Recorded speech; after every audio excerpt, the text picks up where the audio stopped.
Hello everyone and welcome back to another video from Wake&Tech. In this video, I'm going to show you how to make your videos into landscape mode on Alight Motion. So let's get started right away. First of all, open up the Alight Motion application on your device, and when you open it up, you will be able to open up any of your old projects or create a new one by tapping on plus.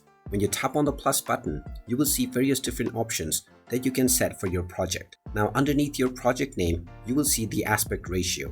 Within this option, if you wish to use landscape mode, then you will need to select 16:9, which is the first option. You can also tap on the pen icon at the right side, and you can enter your custom resolution underneath within the resolution box.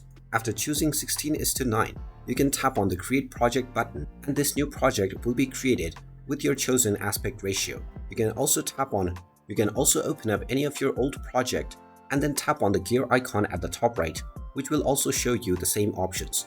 From here, you can once again choose 16:9 to make sure that your project is in landscape mode. And there you have it. That is how easy it is to change into landscape mode on the Alight Motion app. If you find this video helpful, make sure you hit that like button and subscribe to our channel if you haven't done so already. Also ring that notification bell to never miss another update from us. Thank you for watching, and I will see you again in the next video.